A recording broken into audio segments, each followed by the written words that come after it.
Assalamualaikum warahmatullahi wabarakatuh. الله لا إله إلا هو الحي القيوم.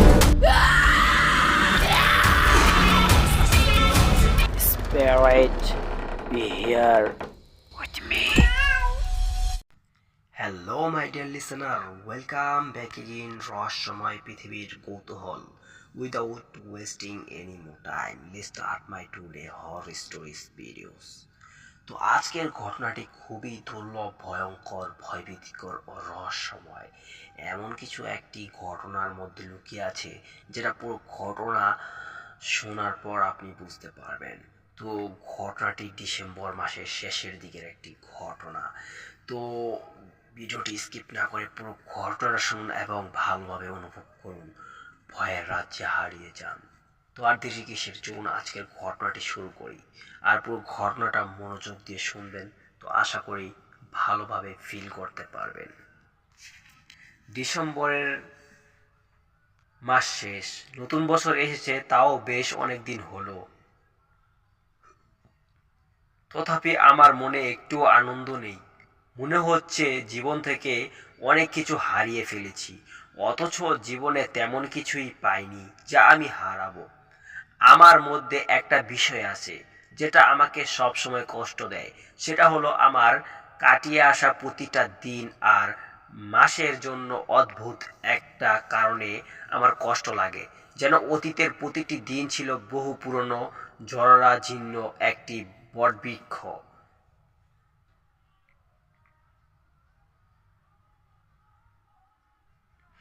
যা ক্রমভয়ে আমার বুকের উপর তার কাণ্ড শাখা বিস্তার করে রেখেছে। একটু সময় পেরুলেই মনে হয় সেই অদৃষ্ট বৃক্ষবক্ষের কাণ্ড শাখার ভার আমার এই ছোট্ট জীবনে অসহায়হীন হয়ে পড়েছে। রাতে ঘুমানো যাওয়ার সময় ডিসেম্বরের শেষ দিনগুলোর কথা মনে পড়লে চোখের কোণে অজান্তেই জল চলে আসে। মাঝে মাঝে নিজেকে মানসিক রোগী বলেও মনে হয়। আমার এই জীবন কিসের জন্য? আজও আমার মনের ভিতর এই কথাগুলো ভীষণভাবে পাক খাচ্ছে। তাই অনেকক্ষণ ধরে শুয়ে থাকার পরও চোখে কোনো ঘুম নেই। আমার বিছানার উপর লাগানো ডিম লাইটের নীল লাভ আলো গিয়ে পড়ছে সামনের দেওয়ালে লাগানো বড় গিটারের উপর। দেখা যাচ্ছে ঘড়ির মিনিট, সেকেন্ড আর ঘন্টার কাঁটা। দেখলাম রাত 12টা বেজে 23 মিনিট। অথচ আমার কাছে মনে হচ্ছে এই তো সবে বিছানায় এসে শুয়েছি। মনের মধ্যে ছায়ার মতো কেবল চিন্তা ঘোরাফেরা করছে অনবরত। ঘড়ির কাঁটার টিকটিক আওয়াজ যেন নিস্তব্ধ দেওয়াল ভেদ করে অধূরে মিশে যাচ্ছে। এই নিঃসঙ্গ জীবন যেন আমাকে অতিষ্ঠ করে তুলেছে দিনের পর দিন। এমন সময় হঠাৎ আমার মাথায় একটা কথা এলো। সেটা হলো, আমি জন্মেছি সেই থেকে আমাদের গ্রামের বাড়িতে আমাকে নিয়ে যাওয়া হয়নি। ছোটবেলায় শুনেছি ওখানে আমার দাদা দাদি থাকে। শুধু যে তারা থাকে এটা বলে ভুল হবে, তাদের ছেলেমেয়েরাও সেখানে থাকে। মানে আমার চাচা, আমার ফুফুরা। আমি আমার আম্মুর কাছে থেকে শুনেছি 14 পুরনো বছর হবে সেই বাড়িতে তারা যাওয়া আসা বন্ধ করেছে। কেন? কোনো কারণে।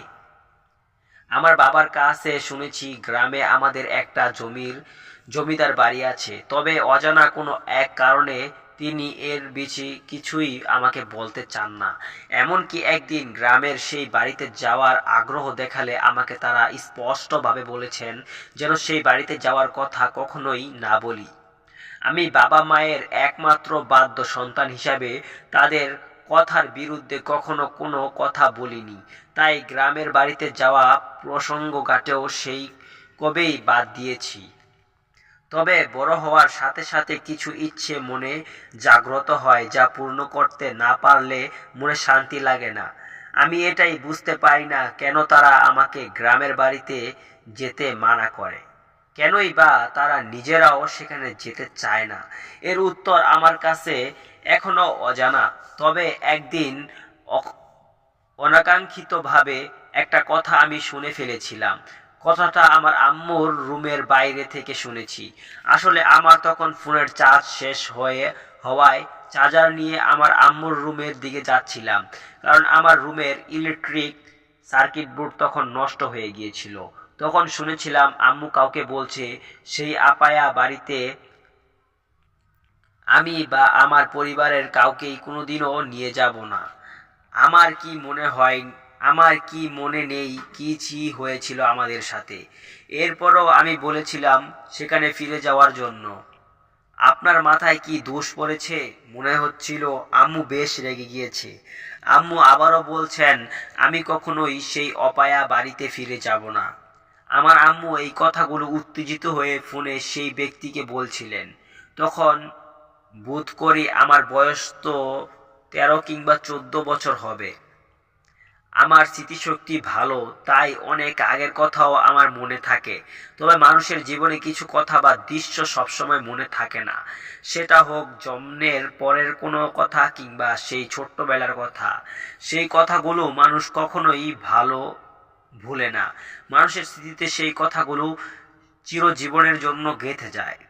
এখন আমি একটা প্রাইভেট কোম্পানিতে চাকরি করি। বর্তমান বয়স 22 বছর। বিয়ে করিনি। বাবা মা দুজনেই নিজেদের কাজকর্মে ব্যস্ত থাকে সারাদিন। কাজ বলতে আমার বাবা সাংবাদিকতা করেন আর আমার মা নিজের দাঁড় করানো হোটেল পরিচালনা করেন। আমার বাবা মা দুজনেই কর্মঠ মানুষ। বসে থাকা তাদের পছন্দ নয়। তাই আমাকেও তারা বলেছেন তোমাকে এত বছর মানুষ করেছি, আজ নিজের পায়ে দাঁড়িয়েছো। আশা করি এখন আর আমাদের উপর নির্ভর করে থাকতে হবে না। নিজের জীবন নিজের মতো করে পরিচালনা করার সময় এখন তোমার। আজ জানুয়ারি মাসের 16 তারিখ। আজ আমি একটা সিদ্ধান্ত নিয়েছি। আমি আমাদের গ্রামের বাড়িতে যাব। এই কথাটা অনেকদিন ধরে আমার মাথায় চেপেছিল, তাই সিদ্ধান্ত নেওয়া। এত বড় হয়েছি কিন্তু সেখানে আমার যাওয়া হয়নি।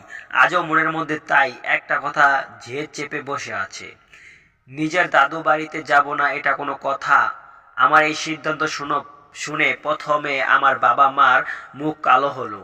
তবে বিকালে তারা দুজনেই বললেন আচ্ছা তোমার যখন ইচ্ছে হয়েছে দাদু বাড়িতে যাবে তখন যাও।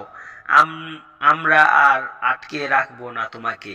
তবে অবশ্যই নিজের খেয়াল রাখবে, কারণ আমাদের তো তুমি ছাড়া আর কেউ নেই। তোমার কিছু হোক আমরা সেটা মানতে পারবো না। তুমি যখন সিদ্ধান্ত নিয়েই ফেলেছো তখন যাও। শুধু একটা কথাই বলবো, ছোটবেলা থেকে তোমাকে এতদিন নিষেধ করে এসেছি, এর পিছনে অনেকগুলো কারণ ছিল। আমি চাই না সেই বাড়িতে আমাদের পরিবারের কেউ যাক। মা বললেন তোমার বাবাকে জিজ্ঞেস করে দেখো, এমনকি তোমার বাবাও সেটা চায় না। 11 সিন্ধু গুদুকুলোর জনাম্বার বগির একটা ছিটে আমি বসে আছি। এখন দুপুর 1টা বেজে 10 মিনিট। ট্রেন ছাড়তে আরো 20 মিনিটের মতো দেরি হবে। আমার সাথে আমার কোম্পানির দুজন কলিগ সুজিত আর আনি। এরা দুইজন আমার খুব প্রিয়। গ্রামে আমাদের দাদু বাড়িতে যাব এই কথা শুনে দুজনেই আমার সাথে যাওয়ার জন্য নিজেরা ইচ্ছে প্রকাশ করেছে। প্রথমে ভেবেছিলাম এখন একা যাই, তারপর না হয় আরেকদিন ওদের নিয়ে যাব। কিন্তু ওরা দুজন নাছোড়বান্দা, আমার সাথেই যাবে। অজ্ঞতা ওদের নিয়েই আজ আমাদের দাদু বাড়ি যাওয়া গন্তব্য শুরু করলাম। তাই সব বাধা বিঘ্ন অপেক্ষা করে ট্রেনের কামরায় আমরা 3 জন উঠে পড়লাম।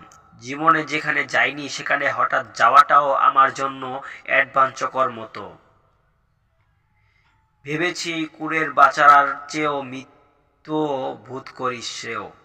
তাই এমন থেকে প্রকৃতির মাঝে নিজেকে সম্পূর্ণভাবে ঘোরাঘুরি করব। প্রচণ্ড গতিতে ট্রেন ছুটেছে। ভেবেছিলাম ভোরের দিকে যাত্রা শুরু করব, কিন্তু জিনিসপত্র ঠিকঠাক করতে করতে দুপুর গড়িয়ে গেল। অজ্ঞতা এই বেলায় রওনা দিতে হলেও, কারণ অফিস থেকে 3 দিন ছুটি পেয়েছিলাম, তার মধ্যে একদিন পেরিয়ে গেছে সব প্ল্যান করতে করতেই। গ্রামের দাদু বাড়িতে পৌঁছে কি করব সেটাই এখন বসে বসে ভাবছি। একটু অদ্ভুত লাগছে নিজের কাছে। এর আগে কখনো সেখানে যাওয়া হয়নি। বাবাকে বলে গ্রামের বাড়ি ঠিকানার সাথে নিয়ে গিয়েছি, আর বাবা একটা চিঠিতে সব লিখে দিয়েছে, আমাদের ব্যাপারে সব। এটা বাড়ির কাউকে দিলেই তারা বুঝতে পারবে। যেহেতু গ্রামের বাড়ি ফোন নাম্বার অনেক দিন হওয়াতে সেটা ঠিক নেই, তাই এই ব্যবস্থা।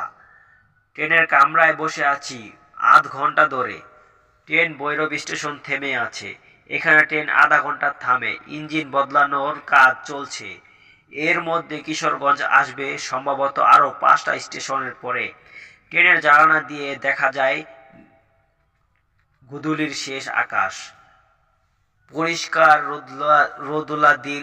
আজ পাখিরা নিজেদের ইচ্ছে মতো ডানা মেলে উড়ছে। ট্রেন যখন কিশোরগঞ্জ স্টেশনে এসে থামলো তখন বিকেল হয়ে গিয়েছে। পরন্ত বিকালের কমলা রঙের আলো এসে গায়ে লাগছে। আমি, অনি আর সেজুতি দাঁড়িয়ে আছি স্টেশন থেকে একটু দূরে। আধ ঘন্টার কাছাকাছি হতে যাচ্ছে, কিন্তু কোনো যানবাহনের দেখা মিলছে না। যেসব যানবাহন রাস্তায় চলাচল করছে তার বেশিরভাগই বড় ট্রাক, আর মাঝে মধ্যে কিছু গাড়ি দেখা যাচ্ছে, তবে সেগুলোর বেশিরভাগই বই বোঝার করে। সম্ভবত বই মেলার আয়োজন আছে। সেজুতির দিকে চোখ যেতেই দেখতে পেলাম কোনো কারণে খুশিতে ওর মুখের রং পাল্টে গেছে। ফর্সা গাল হয়েছে লাল। সুন্দর ছন্দ মিলছে তো। এতক্ষণের জার্নিতে অনির চেহারায় একটা খসি খসি ভাব হয়েছে। কোঁকড়ানো চুলগুলো এলোমেলো হয়ে বাতাসে উড়ছে। ও নিজের চোখের চশমা পরিষ্কার করতে ব্যস্ত। আমি একটা বাঁধানো তেঁতুল গাছের নিচে দাঁড়িয়ে আছি গাড়ির অপেক্ষায়। হঠাৎ নজরে এলো একটা অটো সেই দূর থেকে এদিকে আসছে। এই যে এই অটোর লোকটা আমার দিকে ভ্রু কুঁচকে তাকালো। মনে হয় সে আমার ডাকে সাংঘাতিক বিরক্ত। কিন্তু আমার কি করার, দাঁড়িয়ে রয়েছি সেই কখন থেকে। মিনিট খানেক অটোর লোকটা চুপ করে রইল। তারপর লোকটা একগাল হেসে বলল, কই যাবেন আপনারা? দেখলাম লোকটার মুখ ভর্তি পান, তার ঠোঁট সেই পানের পিকে লাল হয়ে আছে। আমি বললাম, হোসেনপুর যাবে? তখন লোকটা বলল, যাব না কেন, উঠে বসেন। তাই ভাড়াটা ওসব নিয়ে ভাবতে হবে না। আচ্ছা তাহলে উঠে বসেন। আমরা 3 জন উঠে বসলাম অটোর মধ্যে। হোসেনপুর এখান থেকে কত দূর আমি তাও জানি না। জিপিএস আর বাবার দেওয়া ঠিকানা অনুযায়ী পৌঁছাতে পারলেই হলো। এরপর কোথায় কোথায় আমাদের ঠিকানা অনুযায়ী বাড়ি পৌঁছানোর দায়িত্বটাও অটোওয়ালা নিজে নিলেন। উনি যে বেশি টাকার লোভে এই দায়িত্বটা নিয়েছে তাতে কোনো সন্দেহ নেই। যে জাগে, আমাদের তাতে কি, আমরা সঠিক বাড়িটায় পৌঁছাতে পারলেই হয়। আমি একটা বিষয় কিছুক্ষণ ধরে লক্ষ্য করছি, অটোওয়ালা লোকটা বেশ আগ্রহ নিয়ে গাড়ি চালাচ্ছে। তাতে মনে হচ্ছে লোকটা গাড়ি চালানো এবং জায়গায় চেনায় বেশ অভিজ্ঞ। এরপর ছোট ছোট ইনস্ট্রাকশন আর লোকেশন ম্যাপ দেখে আমরা রাত 3টায় এসে পৌঁছালাম আমাদের কাঙ্ক্ষিত বাড়িতে। মূল বাড়ির ফটক গাঢ় অন্ধকারে ডুবে আছে। বোঝা যাচ্ছে যে বহুদিন এই বাড়িতে কেউ আসে না। ভাঙ্গাচুরা পাঁচিলের সামনের দিকে মূলত বাড়িতে ঢোকার রাস্তা, তবে সেখানে বড় দরজা। অন্ধকারের দূর থেকে দেখা মনে হয়েছিল মেইন গেটে বুঝি তালা ঝুলছে, কিন্তু কাছে এসে বুঝলাম অন্ধকারে ভুল দেখেছি। অটোওয়ালা লোকটাকে তার প্রাপ্য ভাড়া মিটিয়ে আমরা 3 জন এসে দাঁড়ালাম বাড়ির পরিত্যক্ত মেইন গেটের সামনে। গেট ঠেলতেই বিকট শব্দে সেটা খুলে গেল। আমরা বাড়ির যত সামনে এগোচ্ছি তত মনে হচ্ছে রহস্য গাঢ় হচ্ছে। এরপর প্রধান সদর দরজার কাছে এসে দাঁড়াতেই কিছুক্ষণের জন্য মনে প্রশ্ন জাগলো। সেটা হলো, এখানে আদৌ কেউ থাকে নাকি আমি না জেনে আসায় ভুল করেছি। দ্বিধাদ্বন্দ্বিত হয়ে আমি ভাবছি এখন কি করব। মনে হচ্ছে এখানে কেউ থাকে না। তখন হঠাৎ আমাদের সবাইকে চমকে দিয়ে একজন মধ্যবয়স্ক মহিলা দরজা খুলে বেরিয়ে এলেন। আধো অন্ধকারে মহিলার লাল পেপের বিবর্ণ রঙের শাড়ি চোখে পড়ল। তিনি জুবুথুবু হয়ে আমাদের বললেন, ভিতরে এসো বাবারা। আমি তো পুরো হতভম্ব হয়ে গেলাম। তিনি কি আমাদের চেনেন? আমরা যে আসব তিনি কি আগে থেকে সব জানতেন? আমি ভদ্র মহিলাকে জিজ্ঞেস করলাম, আপনি কি আমাদের চিনেন? তিনি ফেলকা দাঁত বের করে একটা হাসি দিয়ে বললেন, সব কথা কি বাইরে দাঁড়িয়েই বলবো? আগে তো ভিতরে আসো তোমরা, তারপর না হয় সব বলছি। আমার মনে হলো বাবা বোধহয় কোনোভাবে এই মহিলাকে ফোনে জানিয়েছেন। আমরা তিনজন বাড়ির ভিতরে প্রবেশ করলাম। শ্বেতপাথরের লোনাধারা দেওয়ালের পর্যন্ত জুড়ে দেশি বিদেশি সব পোর্ট্রেট টাঙ্গালো, তবে সবগুলোই সেগুলো আমলের গুলোই। অন্দরমহলের অবস্থা বাহির থেকে যেমন মনে হচ্ছিল, ভিতরে আসার পর তার থেকে ভালো বোধ হচ্ছে। আমরা তিনজন অন্দরমহলে প্রবেশ করার পর সেই মহিলা সযত্নে একটা মোমবাতি জ্বালিয়ে পাশের টেবিলে রাখলেন। তারপর ভাঙ্গা হারিকেন হাতে আমাদের সামনে এসে বসলেন। বুঝতে পারলাম এই বাড়িতে ইলেকট্রিসিটির ব্যবস্থা নেই। তিনি আমাদের কাছে এসে বললেন, তোমরা কি খেতে চাও বলো, আমি রান্না করে আনি। আমি বললাম, আপনার পরিচয়টাও তো এখনো পেলাম না, তাছাড়া আপনি তো জিজ্ঞেস করলেন না আমি কে বা আমরা কারা। তিনি তখন আবার একগাল হেসে বললেন, জানি গো জানি, সেসব কথা পরে হবে, আগে তোমরা কি খাবে সেটা বলো।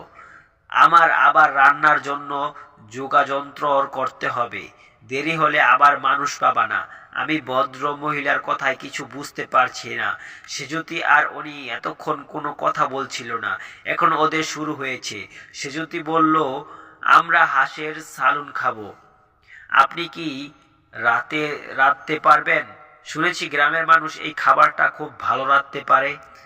উনিও সহজ সরল ভাবে সেজুতিকে সায় দিয়ে বলে উঠল, আমরাও হাঁসের সালুন খেতে ইচ্ছে করছে। মাকে বললে তো রাঁধবেই না, উল্টো আমাকে বলবে রেঁধে খেতে পারিস না। আমরা এখন সবাই উনির কথা শুনে হাসাহাসি করছি। ভদ্রমহিলাও আমাদের সাথে কিছুক্ষণ হাসলেন, তবে সেই হাসি দ্রুতই তার চেহারা থেকে মিলিয়ে গেল। তিনি বললেন, তোমরা বসো, আমি হাঁসের সালুন রান্নার ব্যবস্থা করছি। এই বলে তিনি উঠে পশ্চিমের দিকের একটা ঘরে চলে গেলেন। বোধহয় ওইটা রান্নাঘর। আমার এখন এখানে ভালোই লাগছে, মনে হচ্ছে এখানে বসে মনটা ভালো হয়ে গিয়েছে। এই জন্যই ঘোরাঘুরি করার প্রয়োজন আছে বোধ করলাম। প্রায় 2 ঘন্টা কেটে গিয়েছে, এখনো এসেছি। ভদ্রমহিলা সেই কখন রান্নাঘরে গিয়েছেন, এখনো তার দেখা মিলছে না। এদিকে হাত ঘড়িতে রাত 12টার উপরে বাজে। এখানে তেমন নেটওয়ার্ক নেই, তাই আমি ঘর থেকে বাইরে গিয়ে বাবাকে ফোনে চেষ্টা করছি। উনাদের না জানালে আবার চিন্তা করবেন, কিন্তু শত চেষ্টার পরও ফোন আর যাচ্ছে না। অজ্ঞাত ভিতরে এসে সেজুতি আর অনির সাথে বসে গল্প করতে লাগলাম। এর মধ্যে নাকি এসে লাগলো কষানো মাংসের ঘ্রাণ। আমাদের মনে হলো রান্না বোধহয় শেষ হয়েছে। এদিকে খিদেতে পেটের ভিতর ইঁদুর দৌড়াচ্ছে। আমরা তাই গিয়ে আবার খাবারের টেবিলে বসলাম। তিনি যাওয়ার আগে আমাদের টেবিল দেখিয়ে গিয়েছেন। এক সময় গরম ভাত আর মাংসের বাটি হাতে নিয়ে ভদ্রমহিলা আমাদের দিকেই এগিয়ে আসছেন দেখে আমরা নেড়েচড়ে বসলাম। আসলে আমাদের বাসার খুব খিদে পেয়েছে। সেই তখন সকালবেলা খেয়ে বেরিয়েছিলাম, তখন থেকে আর কিছু খাওয়া হয়নি। আমাদের 3 জনকে তিনি খাবার পরিবেশন করে দিয়ে আবার রান্নাঘরে চলে গেলেন। শোনা গেল তিনি রান্নাঘর থেকে হাঁক দিয়ে বলছেন, কিছু লাগলে আমাকে জানিও। আমরা মনোযোগ সহকারে খাবার খাচ্ছি। হাঁসের মাংসের তরকারিটা অসাধারণ রেঁধেছে মহিলাটি, তাকে এজন্য ধন্যবাদ দেওয়া উচিত মনে হলো। আমাদের আর কিছুর প্রয়োজন পড়ল না, বরং অনেকটা বেশি হয়েছে। আমি প্রথম খাবার শেষ করে হাত ধোয়ার জন্য উঠে রান্নাঘরের দিকে এগিয়ে গেলাম। তারপর রান্নাঘরের দরজার কাছে আসতেই হারিকেনের আলোয় যা দেখলাম তা আমি জীবনে ভুলতে পারবো না। রান্নাঘরে একটা ঝুলন্ত দড়িতে ঝুলছে একটা মানুষের দেহ, সেটার গায়ে কোনো চামড়া নেই, এবং বীভৎস কাণ্ড দেখে আমি হতভম্ব হয়ে গেলাম। আর এক বিন্দু সাহসও হলো না ভিতরে যাওয়ার। এরপর চোখের পলক ফেলতেই দেখি কিচ্ছু নেই, সব স্বাভাবিক। কিন্তু সেই মহিলাটিকে রান্নাঘরে কোথাও দেখতে পেলাম না। হঠাৎ আমার কাঁধে কারো ঠান্ডা হাত এসে পড়তেই শরীরটা ঝাঁকি দিয়ে উঠল। দেখলাম সেই মহিলা দাঁড়িয়ে আছেন। আমাকে বললেন, এখানে কি খুঁজছো? হাত ধোয়ার হলে আমার সাথে এসো। ঘটনা এত দ্রুত ঘটল যে সবকিছু আমার মাথার উপর দিয়ে গেল। আমি মহিলাটির সঙ্গে চলেছি। তিনি একটা কলের ঘরের কাছে গিয়ে থেমে গেলেন। তারপর আমাকে উদ্দেশ্য করে বললেন, যাও। হঠাৎ আমার কেমন জানি মহিলাটিকে সন্দেহজনক মনে হলো এখানে থাকাটা আমাদের জন্য শুভ কিছু বয়ে আনবে না। যত দ্রুত এখান থেকে বেরিয়ে যাওয়া যায় ততই ভালো। কিন্তু সেজুতি আর অনিকে কোথাও দেখতে পেলাম না। আমি হাত ধুয়ে এসে তাড়াতাড়ি সেজুতি আর অনিকে খুঁজতে লাগলাম। একতলার কোথাও ওদের খুঁজে পেলাম না, এমনকি মহিলাটিকেও আর কোথাও দেখতে পাচ্ছি না। দোতলায় ওঠার জন্য সিঁড়ির কাছে যেতেই মনে হলো নিচের কয়লা ঘরে কেউ যেন কল চাপছে। কিন্তু এইমাত্রই তো আমি সেখান থেকে এলাম, তখন কাউকে তো দেখতে পাইনি। আমার ভিতরে এখন ভয়ের সঞ্চার হলো। মনে হলো কোনো এক অশুভ জায়গায় আমি চলে এসেছি। তড়িঘড়ি করে কলের ঘরের দিকে এগোতেই যাব, ঠিক তখনই খাবার টেবিলের দিকে আমার নজর গেল। বিশ্রী পোকাধারা পচা খাবার দেখলাম টেবিলের বাটিতে। আমার তখন বমি হওয়ার উপক্রম হলো। কোনো মতে নিজেকে সামলে দোতলায় গিয়ে উঠলাম, কিন্তু দোতলাও কাউকে দেখতে পেলাম না। মনে হলো বাড়ির ছাদে যায়নি তো ওরা। আমি দৌড়ে সিঁড়ি দিয়ে ছাদে উঠলাম। অন্ধকারে মনে হলো ছাদে দাঁড়িয়ে কারা যেন কথা বলছে। সেজুতি আর অনি নয়তো, কিন্তু ওদের কণ্ঠ তো আমার পরিচিত। ওরা তো এভাবে কথা বলে না। মনের মধ্যে ভয় তীব্র হতে লাগলো, শরীরের লোম দাঁড়িয়ে গিয়েছে। এ কেমন ঝামেলায় পড়লাম। আমার সমগ্র শরীর কাঁপছে ভয়ে, আর এক পা বাড়ানোর সাহস আমার হলো না। নিচে নেমে এলাম। আমার খুব ক্লান্ত লাগছে। চোখের সামনে সব অন্ধকার হয়ে আসছে, সব অন্ধকার। এরপর আমার কখন জ্ঞান ফিরেছে বলতে পারবো না। চোখ খুলে সেজুতি আর অনিকে দেখতে পেলাম। আমার বুকের উপর থেকে যেন একটা ভারী বোঝা নেমে গেল তৎক্ষণাৎ। আমার মনে হলো আমি এখন একটা গাছের বাঁধানো জায়গায় বসে আছি। নজর গেল উপরের দিকে, দেখতে পেলাম সেই তেঁতুল গাছটাকে। আমি তাহলে এখানে কিভাবে আসলাম? মনের মধ্যে একাধিক প্রশ্ন নিয়ে সেজুতিকে জিজ্ঞেস করলাম, তোরা কোথায় গিয়েছিলি? সারা বাড়ি তন্ন তন্ন করে তোদের খুঁজছি, কিন্তু পাইনি। তারপর তো আমার কিছু মনে নেই। আমার কথা শেষ হওয়ার পর সেজুতি আর অনির মুখের দিকে তাকালাম। ওরা আমার দিকে হতভম্ব হয়ে তাকিয়ে আছে। জিজ্ঞেস করলাম, কিরে, কিছু বলছিস না কেন?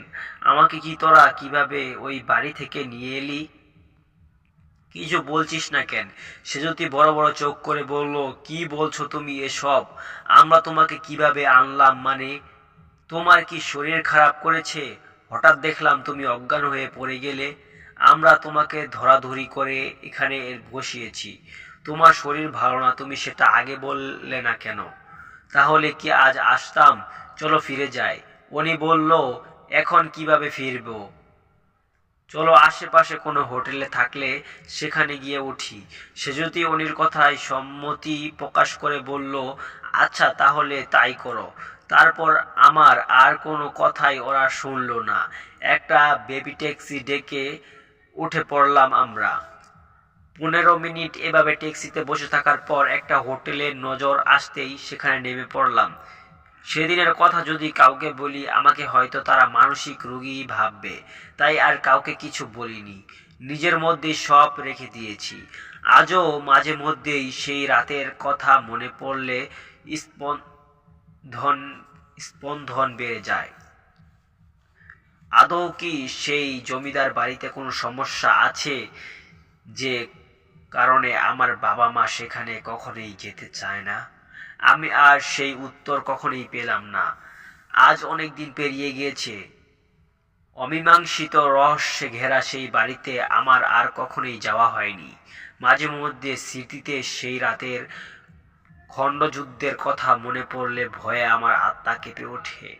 ঘটনা তিমিরে খণ্ডযুদ্ধ। লেখক নাজমুল হোসেন। বিদ্রোহ গল্পের লেখা ছোট ভুল ক্ষমা সুন্দর দৃষ্টিতে দেখবেন। সম্ভব হলে কমেন্টে ভুল জানাতে ভুলবেন না কেমন লেগেছে আজকের এই ঘটনাটি। মাই ডিয়ার লিসেনার, এই ঘটনাটি খুবই দুর্লভ এবং জমিদার বাড়ির একটি ভয়ঙ্কর ভৌতিক ঘটনা।